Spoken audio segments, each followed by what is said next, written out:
Baik, Bismillahirrahmanirrahim. Assalamualaikum warahmatullahi wabarakatuh.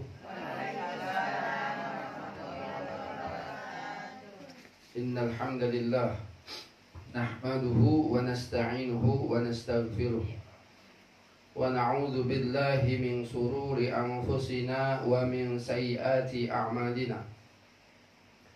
من يهده الله فلا مضل له ومن يضلل فلا هادي له أشهد أن لا إله إلا الله وحده لا شريك له وأشهد أن محمدا عبده ورسوله لا نبي بعده اللهم صل وسلم على سيدنا وحبيبنا وشفيعنا نبينا محمد صلى الله عليه وسلم وعلى آله وأصحابه ومن tabi'ahum ila yaumiddin amma ba'd. Hadirin jamaah, ibu-ibu majelis ta'lim Al-Dzakir yang insyaallah semuanya dirahmati oleh Allah Subhanahu wa taala. Alhamdulillah, syukur kita kepada Allah, kita masih diberikan nikmat oleh Allah yang begitu besar. Allah kumpulkan kita di rumah ini, rumahnya Haji Ramayuli. Mudah-mudahan rumah ini rumah yang dipakai ta'lim, rumah yang dipakai untuk ibadah, rumah yang dipakai untuk membaca Al-Quran, membaca hadis Nabi SAW, dicucurkan oleh Allah keberkahan, diperbaiki keadaannya, anak-anaknya diperbaiki oleh Allah Subhanahu Wa Taala, diberikan hidayah oleh Allah Subhanahu Wa Taala. Dan kita semua juga berdoa kepada Allah, mudah-mudahan kita semua diberi hidayah oleh Allah Subhanahu wa taala dan nanti semuanya mati dalam keadaan husnul khatimah. Salawat dan salam selalu kita haturkan kepada baginda Nabi kita Nabi Muhammad sallallahu alaihi wasallam serta kepada para keluarganya, sahabat-sahabatnya dan seluruh pengikut Nabi Muhammad sallallahu alaihi wasallam hingga akhir zaman. Hadirin jamaah sekalian, kita melanjutkan kembali nasihat-nasihat dari kitab Nasaihul Ibad, ya, sebuah kitab yang ditulis oleh seorang ulama Nusantara, ulama Indonesia yang menjadi imam besar di Mekah, yaitu Syekh Nawawi Al-Bantani, yang mana ini adalah kitab syarah, kitab penjelasan daripada kitabnya Syekh Ibnu Hajar Al-Asqalani, yaitu Al-Isti'dad ila Yaumil Mi'ad, persiapan untuk menghadap, ya, atau persiapan untuk kepada hari yang dijanjikan oleh Allah Subhanahu wa taala, yaitu hari akhirat. Nah, ini kitab penjelasannya, kitab Nasaihul Ibad. Baik, hadirin jemaah sekalian, kita masuk di perkataan yang ke-17 bab kedua, ya. Bab kedua, perkataan 17 halaman 55. Yaitu 3 tanda manusia yang paling bahagia. Dikatakan qila, ya, dikatakan as'adun nasi man lahu qalbun alimun wa badanun sabirun wa qana'atun bima fil yadi. As'adun nas, orang yang paling bahagia atau manusia yang paling bahagia adalah man lahu qalbun alimun, yaitu orang yang ada hati yang mengetahui. Di sini jelaskan hati yang mengetahui, hati yang sadar bahwa Allah senantiasa bersama dimanapun dia berada. Nah, jadi kita ini kan, Bu, semua pengen bahagia. Ada nggak yang nggak pengen bahagia? Ustaz, aneh pengennya yang ruwet-ruwet tadi. Ada nggak yang begitu? Nggak ada. Mau siapa aja pengennya bahagia. Mau orang muslim, orang kafir, semua pengen bahagia. Cuman kadang hari ini manusia itu tidak tahu cara bagaimana dapat kebahagiaan. Hari ini, ya, zaman ini, banyak manusia yang tidak tahu cara bagaimana mendapatkan kebahagiaan. Ada yang bilang kebahagiaan itu dengan harta. Maka setiap hari pikirannya gimana caranya menumpuk-numpuk harta sebanyak-banyaknya. Nggak taunya mati juga, nggak? Kalau memang hadirnya mas sekalian, orang yang paling bahagia itu adalah orang yang paling banyak hartanya, niscaya Qarun itu orang yang paling bahagia. Kalau memang yang banyak harta itu adalah orang yang paling bahagia itu orang yang banyak harta, yang paling bahagia itu siapa? Qarun. Kenapa Bu? Gak ada mungkin orang zaman sekarang yang kekayaannya melebihi Qarun. Itu diriwayatkan ya, oleh para ulama. Hartanya Qarun itu, ya, dia punya gudang Bu, tempat penyimpanan harta Qarun itu dia punya gudang. Gudang palap ya. Gudang, bukan gudang, bukan. Gudang apa harta? Ya, kalau itu kan besi, kalau ini emas isinya Pak Haji. Nah, ini emas, berlian, batu-batu mulia, dia punya gudang besar gudangnya. Ya. Untuk mengangkat kunci gudangnya, ini belum gudangnya nih, kuncinya doang nih, nggak cukup 10 orang untuk angkat kuncinya. Saking besar kuncinya itu, nggak bisa satu orang, kita mah zaman sekarang nggak keangkut. 10 orang, dan ini bukan manusia zaman sekarang, zamannya Nabi Musa yang orangnya tinggi-tinggi, gede-gede. Masya Allah, saking banyaknya harta Qarun, tapi ditenggelamkan oleh Allah Subhanahu Wa Taala. Saking nggak bahagianya Qarun hadirnya mas sekalian. Sekarang ini nggak ada satu orang pun yang ngasih nama anaknya Qarun, ada nggak? Saya pengen anak saya kaya, saya kasih nama Qarun aja anak saya. Ada nggak ya begitu? Nggak ada, walaupun dia pengen kaya. Ya, tabarukan gitu dengan nama Qarun, nggak ada. Jadi banyak orang hari ini salah persepsi. Dia mengira kalau saya banyak harta, saya akan jadi bahagia. Padahal belum tentu. Ya, belum tentu. Tergantung orang yang kaya gimana. Kalau dia kaya yang bersyukur, ya, kalau dia kaya yang taat beribadah kepada Allah, bahagia. Tapi kalau dia kaya kemudian dia zalim, dia ngambil harta orang lain, ya. Bahkan nih harta ini hadirnya mas sekalian, yang paling lama ditanya oleh Allah di akhirat. Kan nanti kita itu ditanya oleh Allah tentang umur, ya, tentang tentang umur, tentang waktu, tentang macam-macam ditanya oleh Allah. Ya, semuanya ditanya. Kalau masalah harta, kalau yang lain ditanya satu aja, gimana engkau menghabiskan umur engkau? Ilmu, gimana engkau menghabiskan ilmu engkau? Tapi kalau harta, bagaimana engkau dapatkan dan bagaimana engkau habiskan? Dua pertanyaannya. Kalau harta itu pertanyaannya apa? Bagaimana engkau dapatkan? Dapatnya halal atau enggak? Menghabiskannya juga ditanya.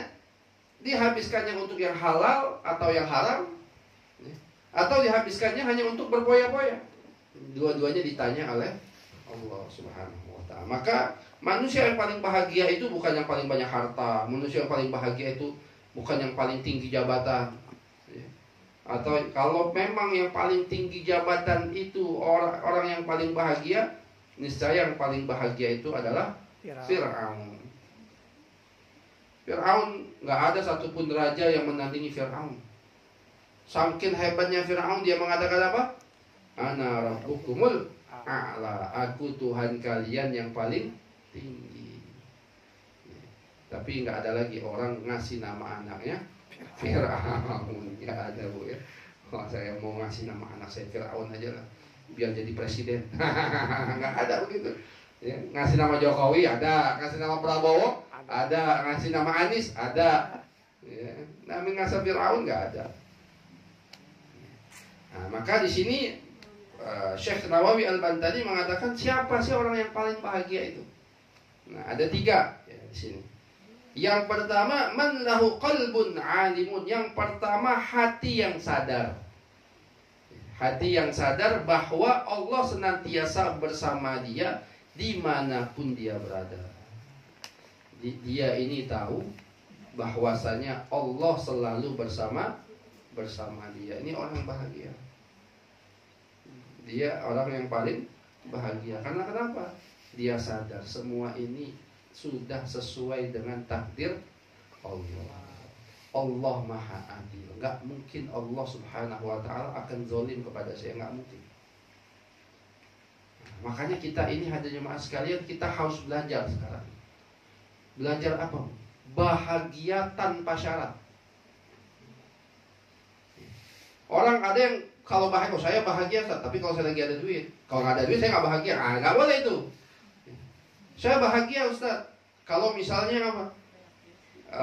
Kalau misalnya anak saya lulus kuliah, kalau nggak lulus saya nggak bahagia. Itu kan ada syaratnya. Nah sekarang kita harus belajar, Bu. Bahagia tanpa syarat. Mau apapun keadaan kita tetap bahagia. Bahkan kita belajar apapun yang menimpa hidup kita. Wow, keren. Wah, jadi kita bisa. Ustaz, suami saya selingkuh, Ustaz. Suami saya kawin lagi.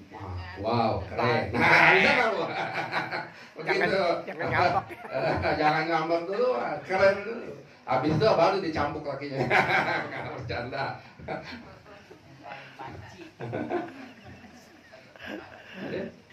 Jadi apapun yang menimpa hidup kita, bahagia. Karena kenapa? Kita tahu semua ini atas takdir Allah. Semua ini diatur oleh Allah. Allah pengen, ya mungkin saja Allah uji kita karena dosa kita. Terkena penyakit misalnya. Mungkin kita anggap ya Allah susah, terbaring di atas tempat tidur, nggak bisa ngapa-ngapain. Tapi kalau orang yang bersyukur, jadi akan, wah Allah kasih kesempatan saya untuk menebus dosanya, dosa-dosa saya. Maka nanti ketika saya menghadap Allah, Allah bersihkan saya dari dosa-dosa. Ini contoh nih, Bu. Ini contoh kecil aja. Kisah saya pribadi. Ini kecil ya, masalah kecil. Di kemarin hari Jumat itu, saya mau khutbah Jumat daerah sini, Buaran. Sebelum saya khutbah Jumat mau berangkat, tugas harian, jemput anak sekolah. Biasanya anak-anak jam 11 keluar. Saya udah siap-siap. Saya tuh kalau khutbah Jumat tuh jam 12, setengah 12 saya usahakan saya udah di masjid. Pertama biar DKM-nya nggak kelimpungan nyari kita. Ya, kemudian kita bisa buat amalan dulu, bisa perbanyak sholawat. Kalau belum baca Al-Kahfi, kita baca Al-Kahfi, ya kan? Kalau bisa sholat qobliyah, bisa sholat apa? Sholat tahiyatul masjid, banyak. Jadi setengah 12 tuh kalau bisa udah di masjid. Jadi jam 11 biasanya saya berangkat, atau 11 lewat saya berangkat. Ini saya jemput anak-anak dulu, ya karena kebetulan nggak terlalu jauh, Buaran. Saya jemput anak-anak, nggak taunya anak-anak lama keluar. Ya Allah, lama bener orang khutbah. Biasanya jam 11 saya nyampe udah berangkat. Bangsa 10 sampai 15 menit saya jaga nungguin. Udah lama, akhirnya yang kelas 3 belum keluar, yang kelas 6 belum keluar. Akhirnya sekitar 10 menitan atau 10 menit lebih keluarlah dua anaknya. Udah cepetan, saya bilang. Abi jajan, nggak usah, Abi nggak mau buru-buru, nggak usah jajan. Ya udah ada Yakult, beli aja Yakult, beli Yakult. Pulang, sampai depan rumah saya nggak masuk, langsung anak-anak suruh masuk masuk gang tuh, masuk rumah aja. Saya nggak masuk lagi, saya langsung berangkat. Belum jalan jauh, paling sekitar 200 meter, masih di Rawabunga lah daerah saya. Lagi jalan, bus, ini apaan nih? Tapi kok orang biasa aja. Pas ngeliat motor saya langsung begini. Ya Allah, bannya bukan bocor Ji, pecah. Bolong segini, Bu.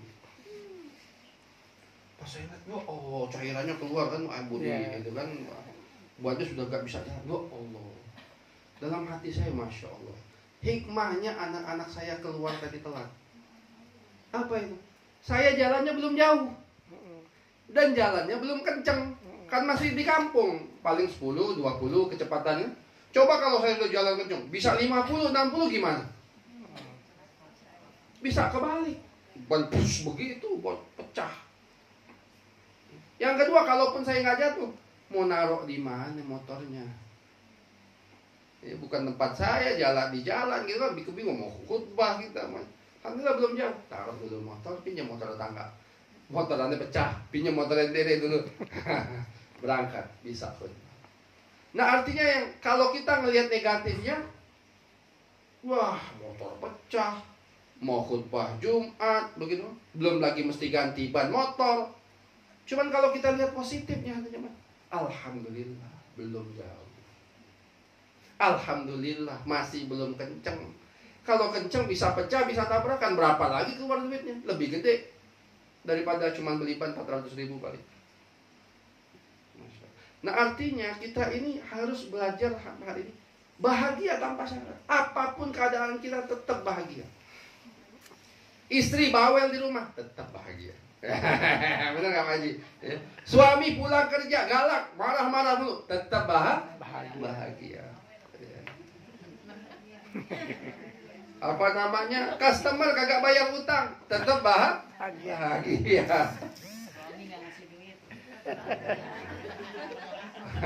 Laki ngomel aja duit kagak keluar, tetap bahagia. Oh senang, tetap bahagia. Gajian. Tapi jangan ngomong, iya Ustaz bahagia, tapi anak kemplangin dulu laki aneh Ustaz. Jangan. Kita bahagia apapun, karena kenapa? Kita tahu semua ini Allah takdirkan untuk kita. Dan Allah kalau menakdirkan sesuatu pasti yang terbaik untuk hidup kita. Ada seorang ulama namanya Syekh Muhammad Mustafa As-Sibai. Ini orang ulama Syria, ulama hebat di zamannya. Mustafa As-Sibai rahimahullah ta'ala wafat. Zaman-zamannya Bung Karno ulama. Dulu itu paling hebat pidato itu di dunia Islam ini dua, Bung Karno sama dia, Syekh As-Sibai. Dia ulama, nulis kitab, mujahid, pejuang di Palestina. Juga ulama juga, kalau sudah ceramah ratusan ribu orang kumpul dengerin dia ceramah. Pokoknya ulama hebat pada zamannya, nulis banyak kitab. Suatu saat di akhir hayatnya, hadirnya maaf sekalian, beliau ini jatuh sakit. Beliau ini jatuh sakit.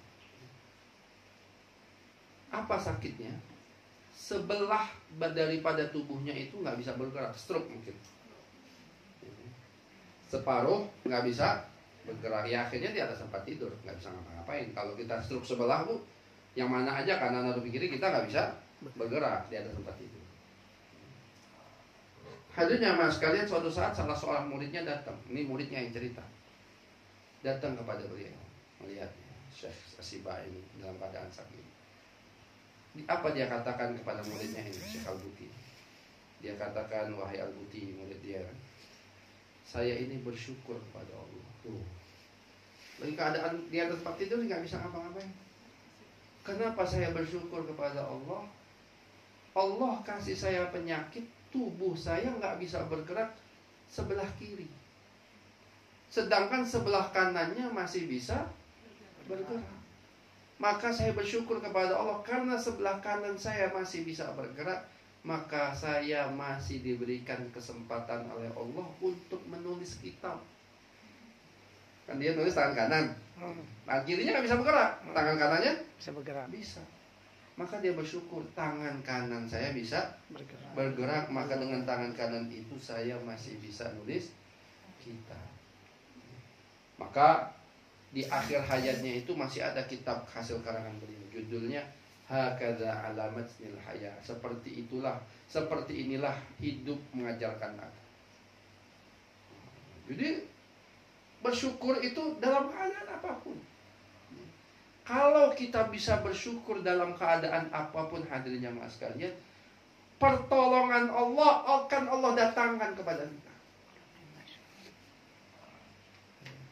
Pertolongan Allah akan Allah cucurkan kepada kita. Karena kenapa? Kita ridho. Kita tahu bahwasanya Allah Subhanahu wa taala selalu bersama kita. Ya, maka hati yang sadar bahwa Allah senantiasa bersama dia adalah hati yang bahagia. Allah itu kan ada, Allah tuh melihat apa yang kita lakukan. Jangankan apa yang kita lakukan, apa yang tidak kita lakukan tapi terbersih dalam hati kita, Allah tahu. Ini orang jelek amat sih. Nah dalam hati misalnya gitu, orang yang kita ngomong nggak tahu, kita dalam hatinya ngomong, tapi Allah tahu. Jadi apa yang terbersih dalam hati kita Allah tahu, zahir batin kita Allah tahu. Yang kedua, hadis yang dirahmati Subhanahu wa taala apa? Wa badanun sabirun. Yang kedua yaitu badan yang sabar. yang tangguh menjalani kepatuhan kepada Allah. Yang kedua ini kita harus selalu sabar ya, dalam keadaan apapun. Diriwayatkan hadirin jemaah sekalian, suatu saat Rasulullah lewat. Ada seorang perempuan yang sedang nangis karena suaminya meninggal. Wallahu alam ini suami atau siapa, tapi ada keluarganya yang meninggal. Mungkin suaminya atau dia nangis terseduh-seduh sampai hampir kayak orang menatap. Menatap itu nggak boleh dalam Islam. Dia nangis di kuburan orang ini, terseduh-seduh perempuan ini. Rasulullah lewat di situ. Maka kata Rasulullah, katakan kepada perempuan ini, sabar, Allah pasti menentukan yang terbaik untuk engkau. Ya. Ini perempuan nggak tahu kalau yang ngomong ini Rasul. Dia katakan, engkau tidak tahu bagaimana perasaan aku. Ya, karena dia nggak tahu ini adalah Rasulullah. Ya kalau bahasa kita, enak aja ngomong sabar. Emang tahu gimana sabar? Sabar banyak udah meninggal tahun 70-an. Itu yang namanya sabar, bukan sabar ini. Ya. Hadirin mas kan, kakak kata Rasulullah sabar. Dia malah komentar terhadap perkataan Rasul. Dia nggak tahu karena itu Rasul. Akhirnya orang kemudian berkata, itu yang ngomong kepada engkau itu Rasulullah. Kok kenapa engkau bicara seperti itu? Nah, akhirnya hadirin mas sekalian, perempuan ini datang kepada kepada Rasulullah. Dia minta maaf, ya Rasulullah, aku nggak tahu bahwasanya engkau ini adalah Rasulullah Sallallahu Alaihi Wasallam. Maka kata nasihat Rasulullah, nasihat yang sangat bagus sekali kata Rasulullah, fa inna sabra isbir, kalau nggak salah ya, kama qala Rasulullah, bersabarlah. Fa inna sabra fi sadmatil ula, sesungguhnya sabar itu fi sadmatil ula, di hantaman yang pertama. Jadi yang disebut orang sabar itu ketika pertama kali dapat ujian, dia sabar. Tadi, suami saya selingkuh. Wow, keren.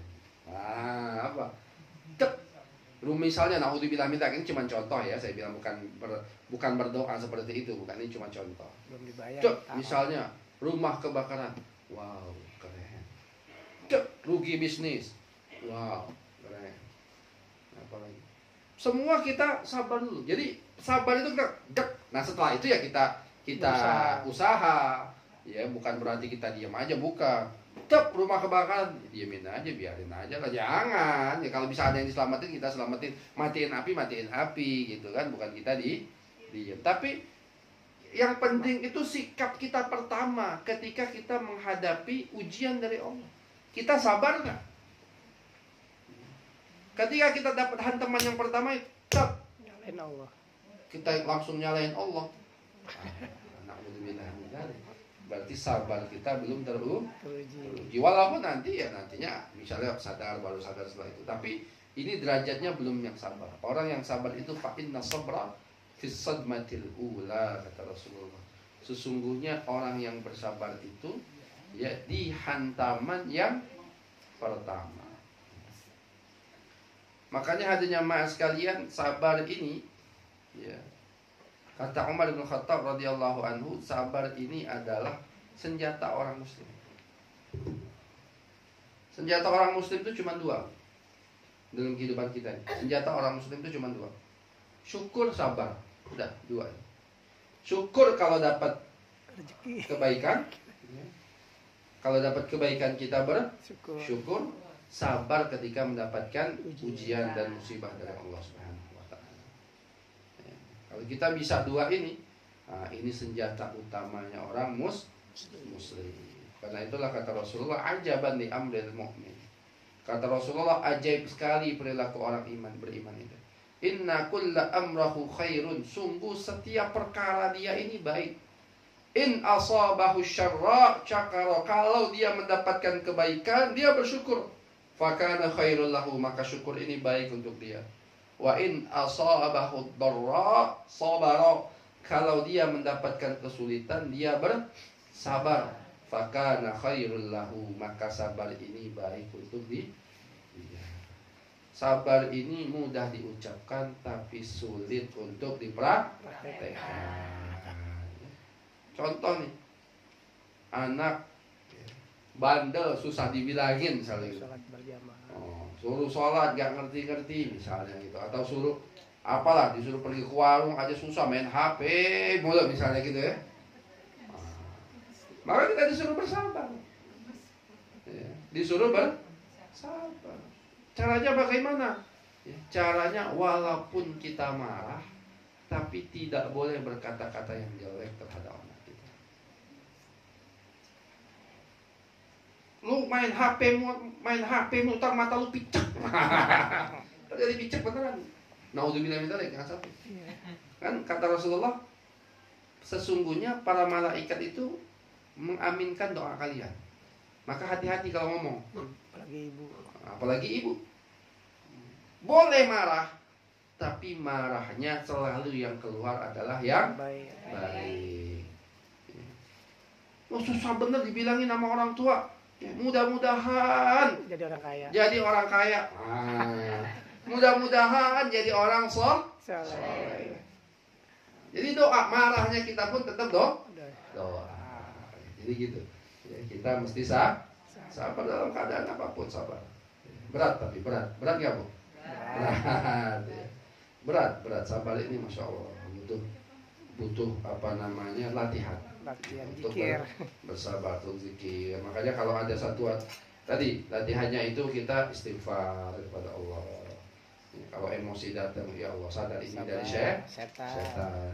Kata Rasulullah, taghdab walakal jannah. Jangan marah, walakal jannah. Maka engkau akan mendapatkan surga. Jangan marah.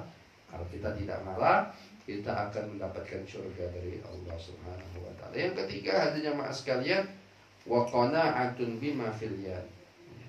Yang ketiga yang membuat hati kita ini bahagia adalah sifat qanaah.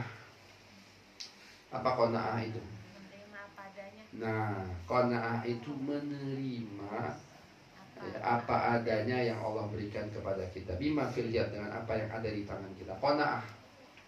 Ya. Qanaah ini mahal hadirin mas. Karena kenapa? Manusia itu ada sifat serakah dalam hati manusia. Emang Allah ciptakan setiap manusia itu ada sifat serakah. Contoh kecil aja. Lagi acara misalnya, kalau bisa kan lagi acara misalnya di Azirama Yuli atau di mana lah kita acara, ada kue-kue kan, kalau bisa tuh kuenya semuanya kita bawa ke rumah kita.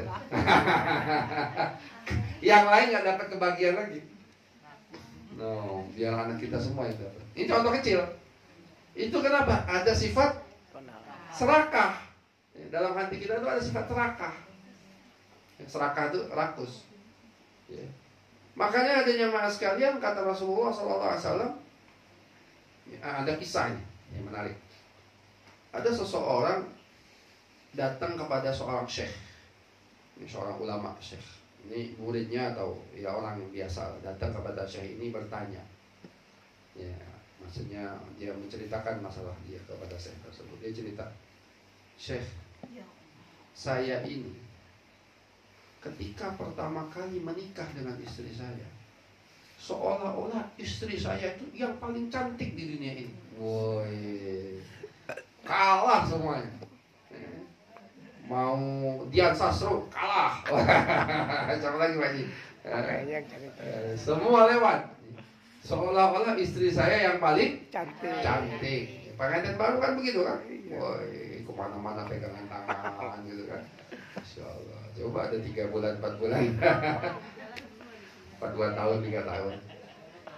Tapi dia bilang, setelah saya nikah setahun, saya ngira, oh tetangga saya ada yang lebih cakep lagi. Rumput tetangga lebih hijau daripada rumput sendiri. Enggak tahunya rumputnya sintetis. Ya iyalah hijau. Bukan rumput asli. Kenapa cakep? Make upnya tebel.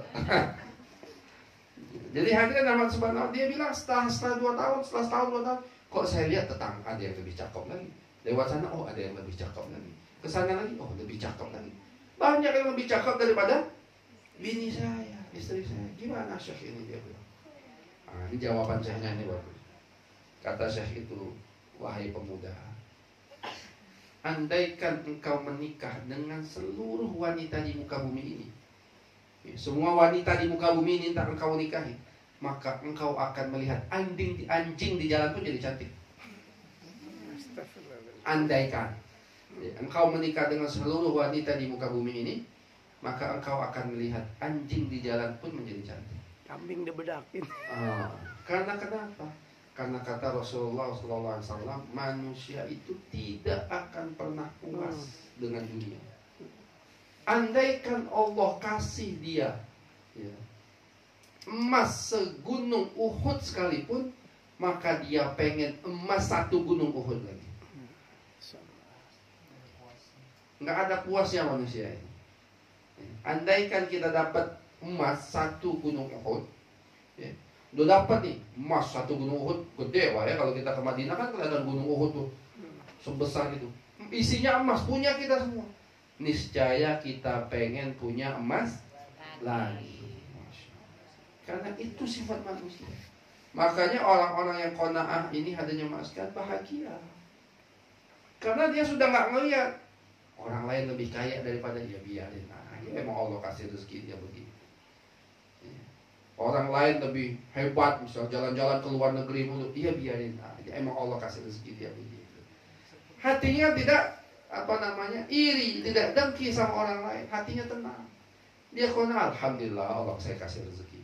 Saya bisa makan setiap hari, bisa tinggal, bisa nyekolahin anak, alhamdulillah syukur pada Allah. Itu qanaah. Tapi itu mesti dilatih. Apalagi zaman media sosial ini, Bu. Scrolling HP, jalan-jalan mulu, nih asik bener. Kapan Pak jalan-jalan kayak gini? Kita di rumah ngurusin dapur, kasur, sumur, itu mulu. Coba sekali-sekali jalan nih, misalnya bukan curhat nih, bukan. Ini orang lain ya. Jadi hadirin rahmat subhanahu wa ta'ala, sifat qanaah ini sulit, harus dipupuk terus. Contoh yang paling kecil, kita suka namanya makan ya di rumah atau lagi ada pesta atau itu makanan banyak, ada ayam, ada daging, ada apa lagi, ada buah, ada tahu, ada tempe, macam-macam makanan. Yang nggak ada cuma satu, sambal doang nggak ada. Nggak adanya apa? Sambal. Ya makan nggak ada sambal mah nggak berasa enak. Padahal ada semuanya, yang nggak ada cuma sambal. Nggak apa, ada ayam, ada ikan, ada daging, ada kerupuk, ada macam-macam. Yang nggak ada cuma sambal. Kita ngeluh, ya makan nggak ada sambal, nggak ada rasanya. Padahal semuanya ada. Nah itu mungkin kita kurang qanaah. Tapi kalau orang yang qanaah itu terjemahkan, makan nasi putih pakai telur nikmat. Makan nasi putih pakai apa lagi? Pakai garam, pakai tempe, nikmat. Dengan nada dulu ya. Itu hadirin rahmat subhanahu wa ta'ala, ada 3 ya yang akan membuat kita bahagia. Manusia yang paling bahagia itu ada 3 hal. Yang pertama yaitu hati yang sadar kepada Allah. Qalbun alimun, hati yang mengenal Allah, yang tahu tentang Allah, yang sadar bahwasanya dia ini dipantau dan dilihat oleh Allah Subhanahu wa taala. Yang kedua, badan yang sabar. Raga yang badanun sabirun, badan yang selalu sabar mendapatkan hantaman-hantaman ataupun ujian-ujian dari Allah Subhanahu wa taala. Yang ketiga apa? Qanaah, ya. Al-qanaatu bima fil yad. Qanaah apa yang sudah diberikan oleh Allah Subhanahu wa taala. Mau besar, mau kecil, kalau kita qanaah bahagia. Dapat besar, dapat kecil selalu bahagia. Tapi kalau nggak qanaah, mau dapat besar pun nggak senang. Contoh nih, saya kasih nih, misalnya contoh doang nih. Haji Ramayuri saya kasih cepek 100.000. Seneng nggak? Seneng. Seneng. Ustaz ngasih 100.000. Alhamdulillah seneng. Nggak tahunya, besoknya baru tahu saya ngasih Pak Haji 100.000, saya ngasih ibu ini 200.000. Itu Pak Haji pasti bertanya dalam hati, kok beda? Giliran kita cepek, kok dia dikasih 200? Kok dibeda-bedain? Nah, berubah. Bahasanya. Bener nggak? Benar. Padahal kita nggak kerja, nggak apa, tiba-tiba dikasih 100, harusnya seneng dong. Yang ngasih juga saya, duit-duit saya misalnya gitu kan. Tapi ketika orang lain dapat lebih besar, hati kita kemudian berubah. Nah, itu tidak qanaah. Kita tidak qanaah. Kalau orang qanaah dikasih oleh Allah banyak, alhamdulillah. Dikasih oleh Allah sedikit, alhamdulillah. Nggak dikasih oleh Allah, alhamdulillah. Allah kasih sehat, Allah kasih tenang, Allah kasih banyak macam selain daripada ya rezeki, maksudnya selain daripada uang yang kita harapkan. Artinya hadirin yang dirahmati Subhanahu wa taala, sifat qanaah ini penting karena inilah yang akan membuat hidup kita selalu bahagia. Mudah-mudahan bermanfaat. Insyaallah nanti dilanjutkan kembali oleh Ustaz Abdul Rahman. Insyaallah. Ya, mudah-mudahan bermanfaat. Bu, ada yang nanya, Bu. Silakan paling tanya. Bagaimana qanaah yang ada pada diri kita tetap stabil gitu kan. Jadi nggak ada rasa rasa bimbang gitu kan, nggak ada perbedaan yang tadi. Itu nanam qanaah itu seperti apa, menanam itu Ustaz? Ya, yang penting adalah kita ini qanaah itu intinya narda bima qasamallah, ridho dengan apapun yang diberikan oleh Allah kepada kita. Ridho. Jadi dan ridho ini hadirnya maskan, ridho ini ibadah yang paling besar pahalanya di sisi Allah. Salat itu besar pahalanya, puasa besar pahalanya, zakat besar, haji besar. Tapi itu semua kalah dengan ibadah apa? Ridho dengan takdir Allah. Ridho apapun yang Allah takdirkan, kita ikhlas. Itu sulit itu. Apapun yang terjadi kita ikhlas, ridho dengan takdir Allah. Nah, kalau kita bisa ridho, inilah akan menyebabkan qanaah, ya, merasa cukup dengan apa yang Allah berikan kepada dia. Tapi kalau kita nggak ridho, nggak qanaah. Tapi permasalahan itu datang terus, ini belum datang lagi, itu datang, masalah berbuat lagi. Makanya begini, Pak. Dalam menghadapi masalah itu, kita ini kan ada yang bisa kita atur, diri kita atur. Ada yang tidak bisa kita atur. Diri kita itu bisa kita atur. Rumah ini, bentuk rumah ini kan bisa kita atur. Yang ini nggak enak di sini, beda di sini, bisa kita atur. Tapi ada yang nggak bisa kita atur, apa? Cuaca. Hebat tuh. Kayak apa yang itu siapa namanya? Yang kemarin itu, yang terkenal tuh, saya ini remote-nya awan apa? Iya. Kayak pawang hujan itu. Malika. Tanya aja dia, suruh kalau nahan kencing kuat nggak? Lah mau gimana mau nahan air hujan? Nahan kencing sendiri nggak kuat. Gimana mau nahan air hujan? Nahan kencing kita sendiri nggak kuat. Nggak bisa, cuaca nggak bisa kita atur. Omongan orang bisa kita atur nggak? Nggak bisa omongan orang. Perilaku orang terhadap kita bisa kita atur nggak? Nggak bisa. Orang ngomong jelek, nggak boleh ngomongnya, nggak bisa. Orang sudah omongan orang, sikap orang kepada nggak bisa kita atur. Yang bisa kita atur itu apa? Diri kita. Maka sikap kita dalam menyikapi omongan orang, sikap kita dalam menyikapi perbuatan orang kepada kita, itulah yang kita atur. Kita nggak bisa ngatur sikap orang terhadap kita, nggak bisa. Tapi yang bisa kita atur adalah sikap kita ketika menghadapi sikap orang. Ada orang ngejelekin kita dari belakang misalnya gitu kan, sikap kita gimana? Ya biarin aja, ngapain dipersulit. Yang tahu saya bukan dia, yang tahu saya Allah. Betul nggak? Ada orang ngomongin kita, fitnah kita, ya biarin aja. Jadi yang mesti kita atur itu diri kita, yang orang lain terserah. Maka kalau kita bisa begitu, kita bahagia, kita tenang aja, biarin aja.